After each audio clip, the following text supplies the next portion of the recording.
All right, let's dive right into this. Welcome to today's Explainer, where we are taking a really fascinating look at the hidden mechanics of human growth. You know, we spend so much of our lives waiting for these grand, epic moments to define us. But what if the epic journey is actually happening right now? Like in your kitchen, at your office desk, or even during your morning commute? Today, we're unpacking the profound concepts from the essay Culture, Courage, and the Hero's Journey, and it's absolutely going to change the way you view your mundane daily struggles. We're going to see how our smallest, seemingly insignificant choices actually build this invisible architecture that defines exactly who we are. To really grasp this, we have to start with an absolute master of building that architecture. This quote brilliantly captures the philosophy of the legendary San Francisco 49ers head coach, Bill Walsh. Walsh built absolute dynasties, taking home 3 Super Bowls. But he was always the first to point out that the wins on the scoreboard, those were literally the very last things to arrive. He firmly believed that culture, the standards you hold in practice when no one's watching, the patience you show to a struggling player, the overall tone of a meeting, that is what actually creates champions. The wins are just the harvest of invisible seeds that were planted long before the season even kicked off. Now, look at the tension we've got going on here. We live in a society that is, let's be honest, completely obsessed with results. We track every outcome, we measure productivity to the minute, we essentially worship the scoreboard. But Walsh took that entire pyramid and inverted it. He argued that if you actually want to change the final result, you've got to build that invisible inner architecture first. You have to hyper-focus on the daily micro-choices. Culture isn't just some cheesy motivational poster hanging in a corporate break room. It's the accumulated weight of thousands of tiny decisions made day in and day out that solidify into a feeling you get the second you walk into a room. And here's the real kicker. That exact same principle applies directly to our own inner lives. Section 1. The story we are always living.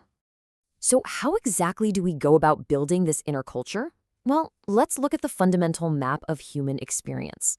The author Steven Pressfield and story consultant Christopher Vogler popularized what we know as the hero's journey. You can see the stages mapped out right here on the timeline. We start in the ordinary world, we face some kind of disruption, we navigate the road of trials, and finally, we experience the transformed return. Now, the absolutely crucial point here is that this isn't just some clever screenwriter's trick that George Lucas used to make Star Wars a hit. Pressfield and Vogler argue that this is the literal, descriptive pattern of how every single human being actually grows. Right? You don't develop courage by staying comfortable. You don't deepen your capacity to love without risking loss. The journey itself is the education. And that leads us perfectly to this incredibly powerful thought from John F. Kennedy.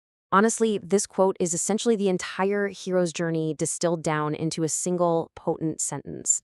Notice what he's saying here. He isn't asking for the trials to stop or for all the disruptions to magically disappear. He's asking for the capacity to meet them head on.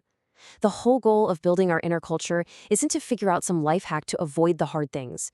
It's to transform ourselves into the kind of people who are equal to those hard things. Section 2. Facing your daily trials. Okay, let's bring this epic, mythic journey all the way down to reality. As Mother Teresa famously put it, if you want to change the world, go home and love your family. The author Ryan Holiday brings this right into the living room in his daily dad meditations. He describes a scenario I think a lot of parents know all too well. A child who is just being genuinely physically annoying. They aren't being malicious, they're just loud, grabby, maybe getting sticky food all over your clean shirt and trying to climb on your back. In that exact moment, every biological instinct you have is screaming at you to pull away. But Holiday says, don't. See, the child doesn't really understand cause and effect yet, but they absolutely 100% absorb the feeling of being pushed away by the person they love the most. And this brilliantly illustrates how we actually run the hero's journey in miniature. By consciously choosing connection over irritation in these little micro moments, we're doing the invisible heavy lifting of building the culture of our home. But making that generous choice, that isn't just about having a good heart. It requires actual, tangible capacity. Which brings us to this concept, ego depletion. Psychological research shows us this fascinating thing where our willpower basically functions like a limited resource. It's like a well that gets drawn down by literally every decision you make and every bit of unresolved stress you carry around all day. If your well runs dry, your ability to choose that generous, patient response simply collapses. You physically and psychologically cannot pour from an empty vessel. It's just not possible.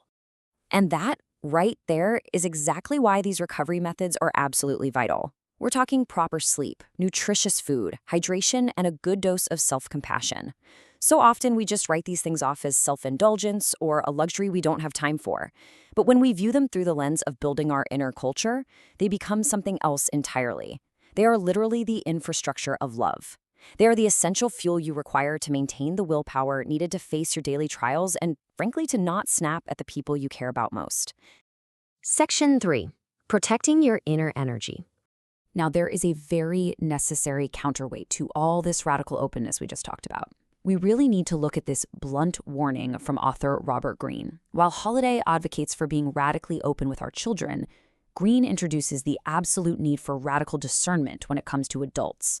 A child's chaos, that's developmental. With time and guidance, it resolves itself. But there are adults out there whose misery and toxic patterns are completely self-generated and deeply structural. Greene argues that emotional states are literally as contagious as physical diseases. If you allow a chronically destructive person to just drain your well, you are both going to go under. You simply can't save a drowning person if their gravitational pull is dragging you beneath the surface with them. So how do we actually balance this? Well, through boundaries. The essay points to structural anchors. Think of things like the Ten Commandments, to show that rules and boundaries are not forms of cruelty, and they aren't cages. Actually, quite the opposite. They are the very containers that make genuine love possible in the first place. They allow you to honor your commitments safely while exercising really strict discernment about who actually gets access to your inner energy reserves. Now, learning exactly where to draw those boundaries, that is often incredibly tough. Confucius noted that we learn wisdom through reflection, imitation, and experience. And as he so perfectly points out, experience is the bitterest of the three.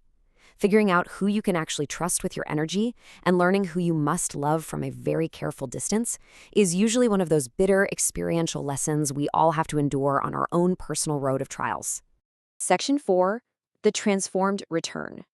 So what does it actually look like when we succeed at this daily work? The spiritual teacher Anthony DeMello gives us this beautiful parable called Homecoming to really illustrate it.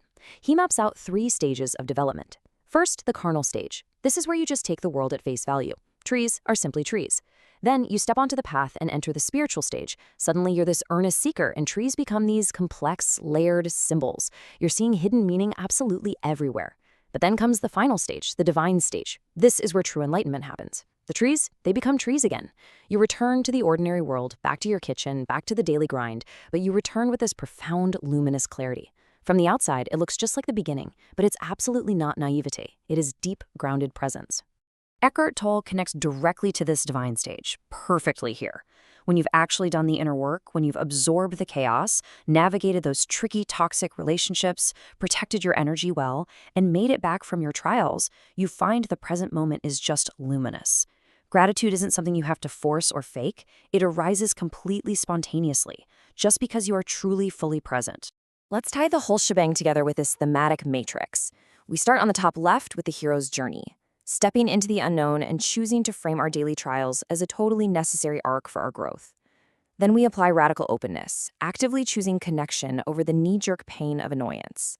But we've got to balance out with radical discernment, preserving our energy by being incredibly wise about our associations. And finally, it culminates in the transformed return, where we stop constantly seeking and finally learn to see our mundane, ordinary, everyday world with entirely transformed eyes. Section 5. The courage to begin. Listen, none of this matters at all if we don't actually take the first step. Think of leadership expert Simon Sinek's observation that leaders are simply the ones who have the courage to go first. You cannot build this inner culture without stepping into uncertainty. The philosopher Soren Kierkegaard frames the urgency of this so perfectly right here. Waiting until you are completely certain and totally comfortable, that is its own kind of loss. As Jack Canfield adds to this, everything you want is on the other side of fear. Fear is just a membrane you have to push through. You have to be willing to lose your footing for just a moment to truly find yourself. And as you set out to do this, keep this great caution from the novelist George Eliot in the back of your mind. It's but little good you'll do watering last year's crops.